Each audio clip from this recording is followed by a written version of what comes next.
11 years of rehab, promises, and rock bottoms couldn't break my addiction. But what this 4 minutes of death did, you can't believe. My name is Dwayne Elijah Booker. I am 36 years old. And 3 years ago, I was dead. Not just physically. I was dead long before my heart stopped. I was dead in my apartment. Dead on that field coaching boys who believed in me. Dead on that stage, leading worship with my hands raised and a bottle waiting for me in my truck. I was dead and smiling, dead and functioning, dead and fooling everybody, including myself. I want to tell you something before I go any further. If you're watching this right now and you feel like you're living two separate lives, one that people see and one that is eating you alive in private, I need you to stay with me, because I was you. I was exactly you, and I almost did not make it back to tell you what I found out. Before you go any further with me, go ahead and hit that subscribe button right now. Every week, this channel shares real stories of real people who encountered God and came back completely changed. You do not want to miss a single one. Now, let me take you back to where it all started. I grew up in Gary, Indiana.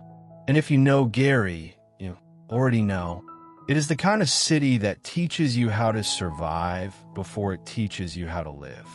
Abandoned houses on every other block. Gunshots at night that the neighborhood stopped flinching at. My mother worked double shifts at a laundry facility on 5th Avenue.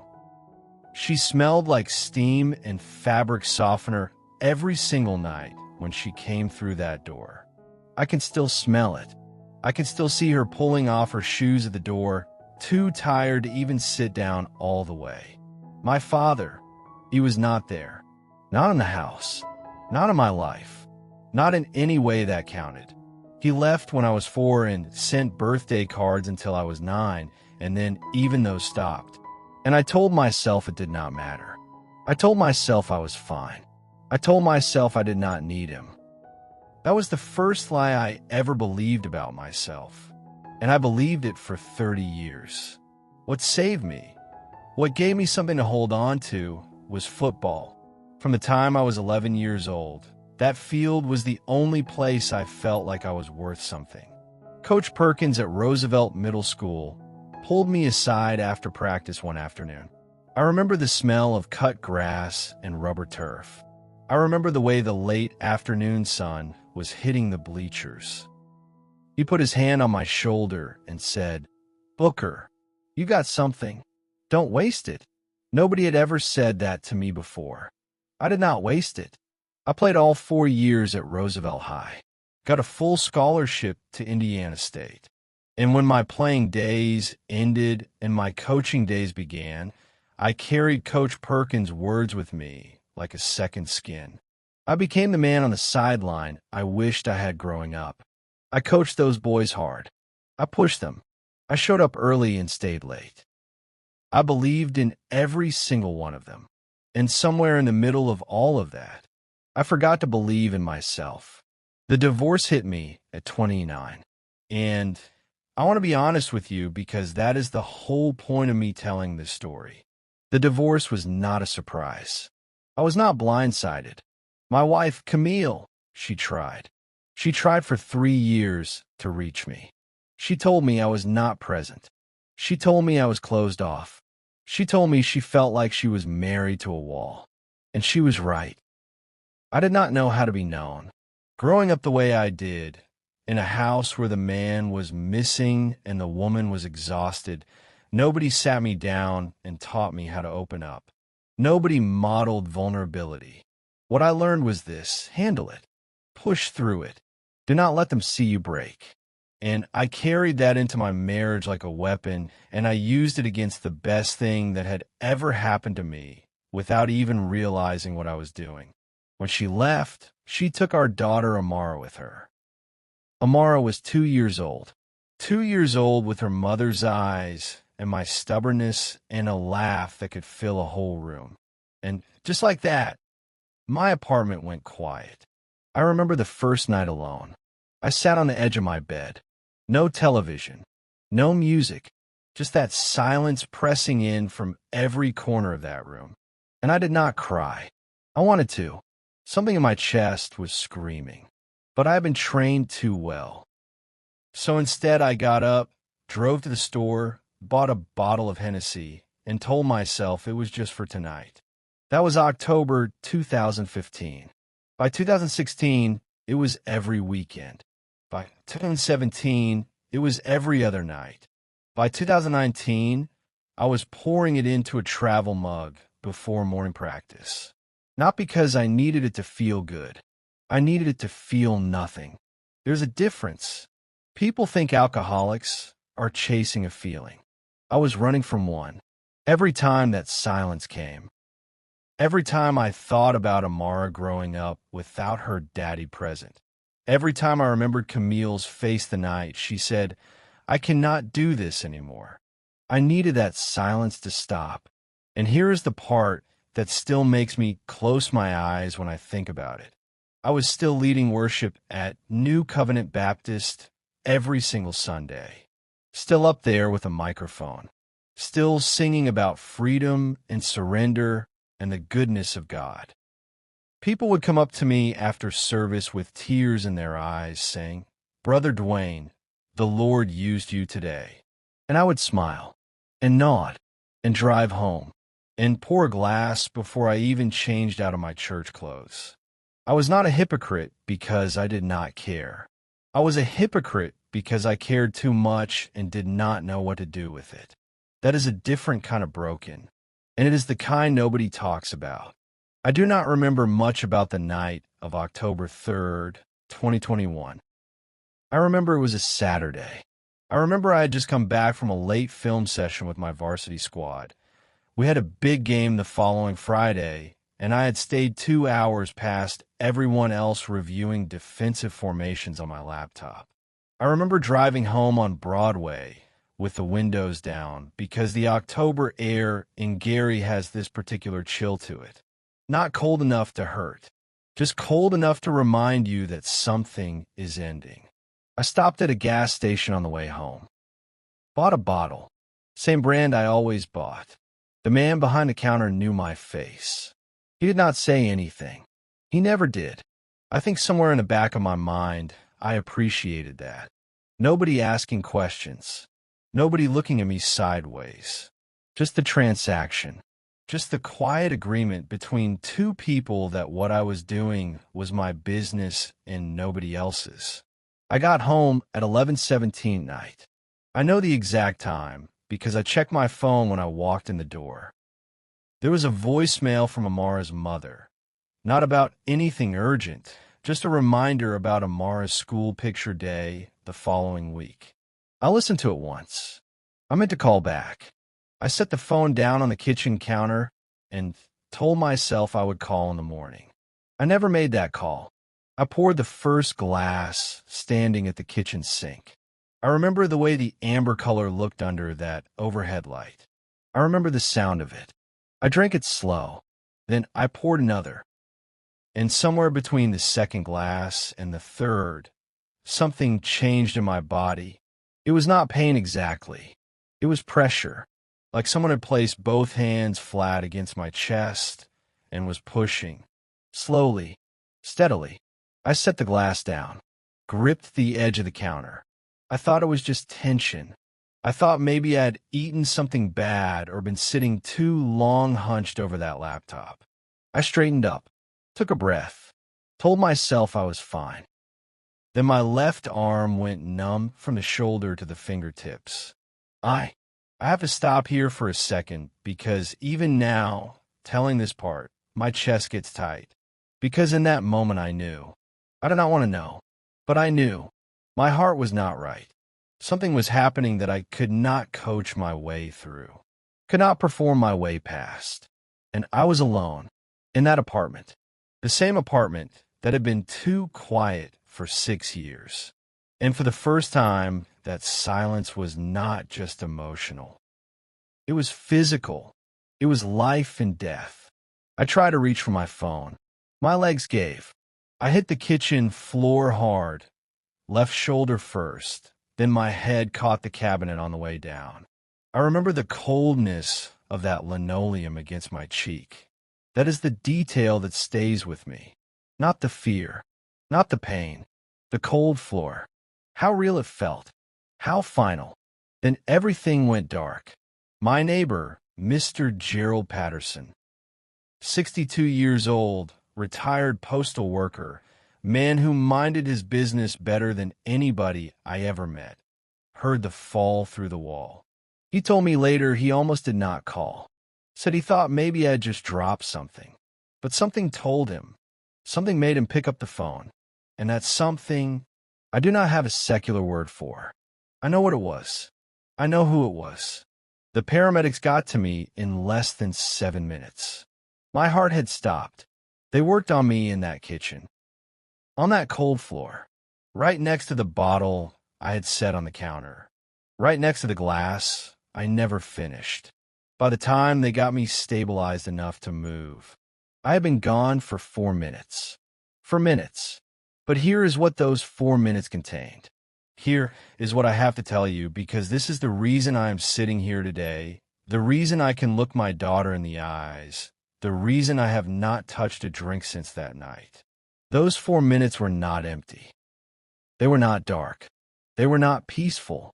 They were the most real 4 minutes of my entire 36 years on this earth. I left my body. I know how that sounds. I know some of you are already shifting in your seats. But I need you to stay with me, because I am not interested in sounding mystical or dramatic. I am interested in telling you the truth. And the truth is, I was above myself. I could see my own body on that kitchen floor. I could see the paramedic. Young man, couldn't have been more than 25, doing compressions on my chest. I could see the expression on his face. Focused. Urgent. Working like my life depended on him, because it did. I watched for what felt like a long time. And then something shifted. A pull.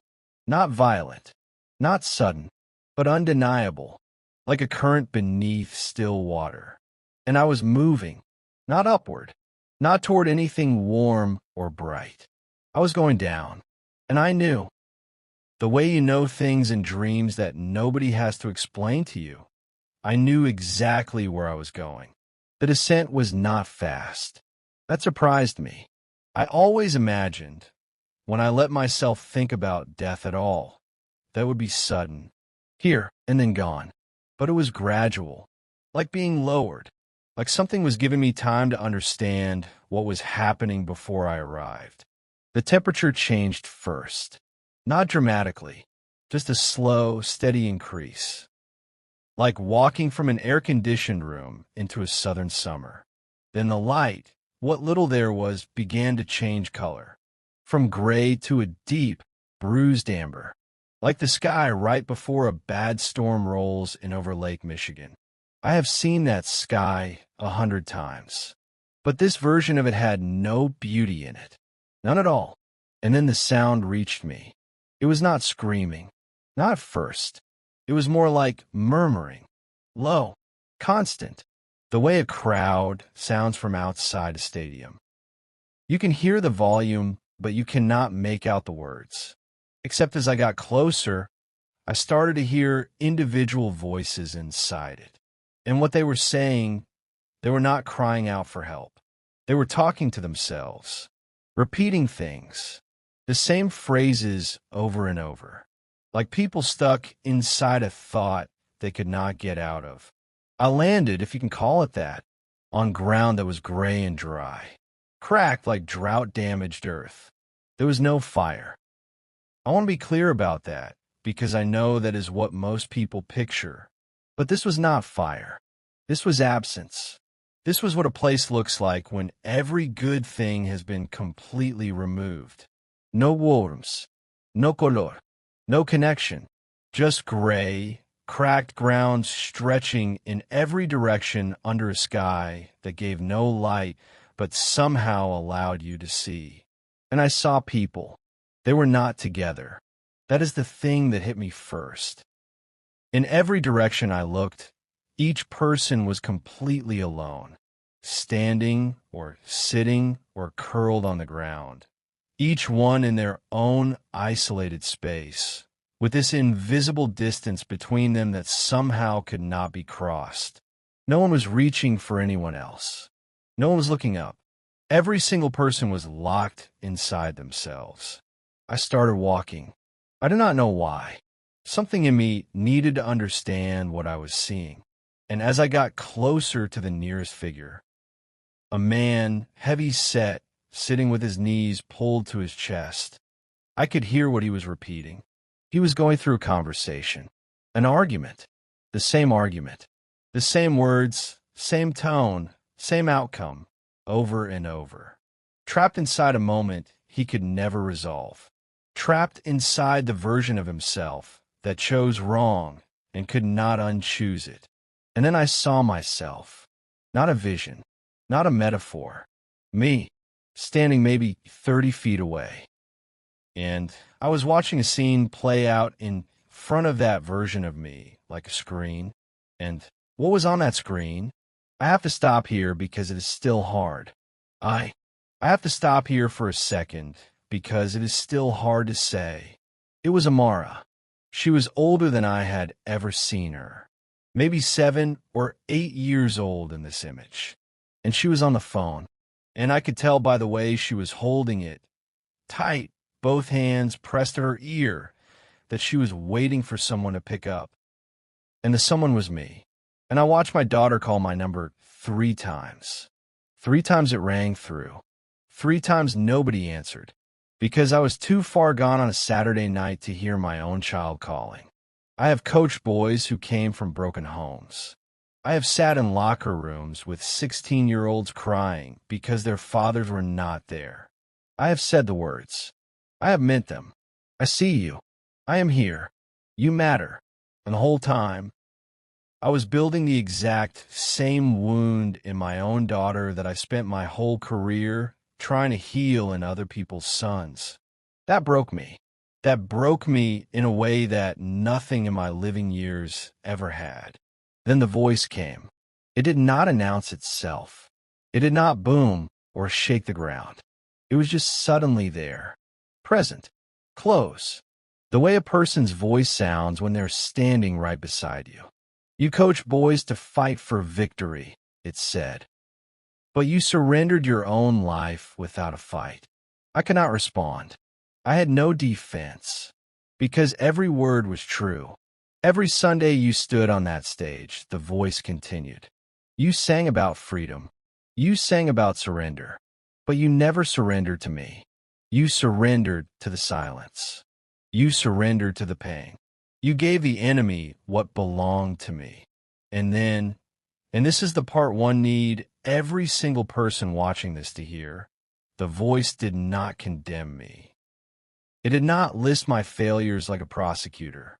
It said quietly, with more patience than I had ever felt from any human being in my life, I have been waiting for you, Dwayne, not for your performance, for you. And I broke, not my pride, not just my will, the agreement, the deep, old, foundational agreement I had made with myself at 4 years old when my father left, and I decided that being known was too dangerous. That being open meant being abandoned. That the only safe thing was to handle it alone. That agreement shattered. Lord, I need to stop right here, because there is somebody watching this right now who is carrying exactly what I was carrying. And I need to pray for you before I go any further. Lord, for the person watching this who feels like I did, the one who is performing in public and dying in private, the one who's been strong for so long they forgot what it feels like to be held. Father, I am asking you to reach them right now, not tomorrow, right now, in this moment, wherever they are sitting. Let them feel what I felt in that place. Not the fear, Lord, but the truth, that you have been waiting, not for their perfection, not for them to get it together, for them, just them. Break every agreement they have made with abandonment. Break every lie they believed about being too far gone. Let this be the moment, God, Let this video be the moment everything changes. In the name of Jesus. Amen. The light came without warning. One moment I was on that gray, cracked ground with the weight of everything I had just seen pressing down on me like a physical thing. And then light. Not gradual, not gentle, sudden and total and completely without apology. Like someone had thrown open a door in a dark room, and the outside world came flooding in all at once. A hand reached for me. I cannot tell you whose hand it was. I cannot give you details that I do not have. What I can tell you is what it felt like. It felt like the opposite of every moment I had spent alone in that apartment. It felt like the opposite of silence. It felt like being found by someone who had been looking for you, not out of obligation, not out of duty, but because you were genuinely, specifically wanted.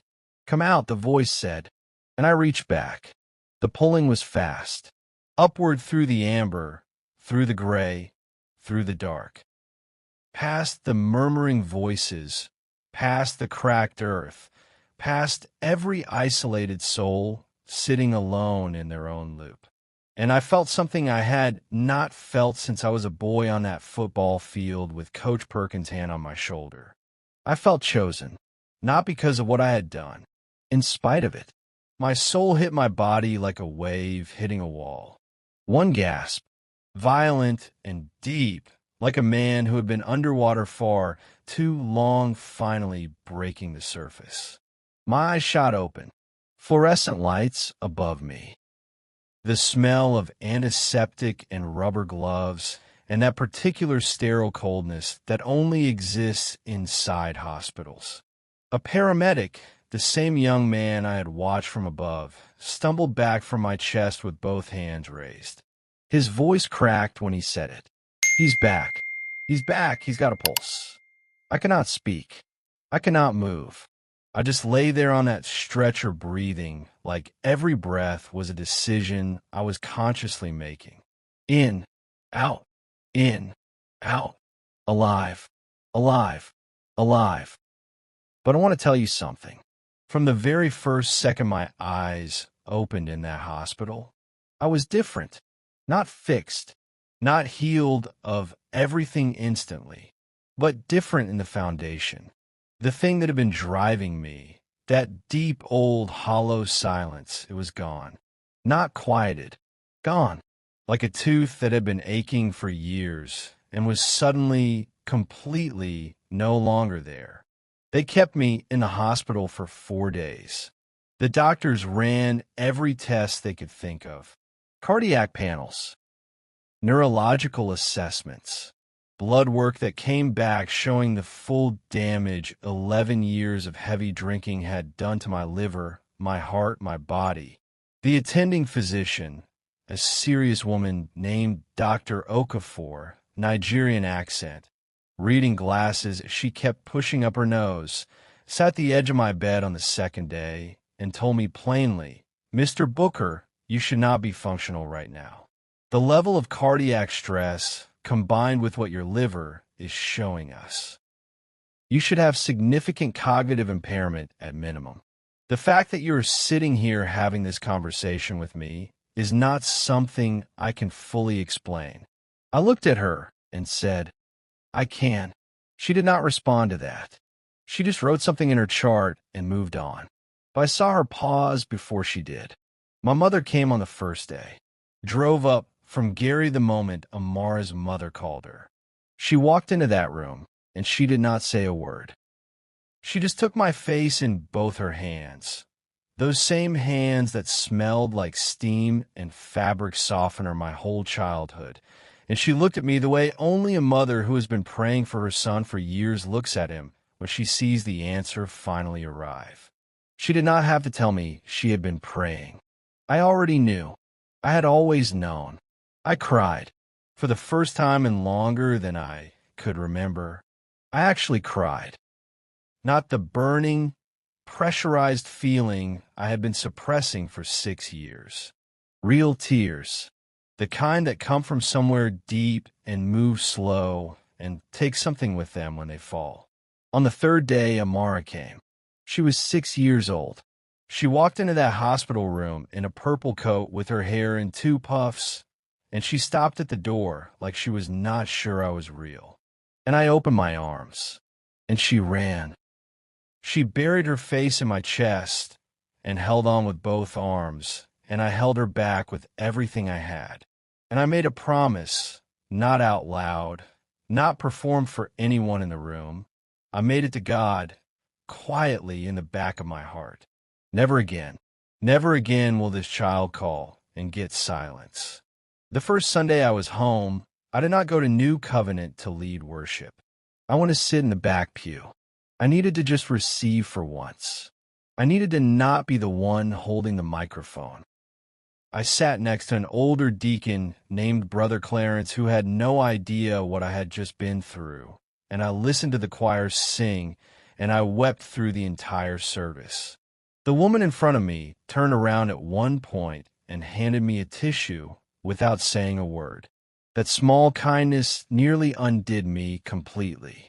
2 months later, I stood at the front of that same church and told the truth. Not a polished version, not a carefully edited testimony with the ugly parts smoothed over.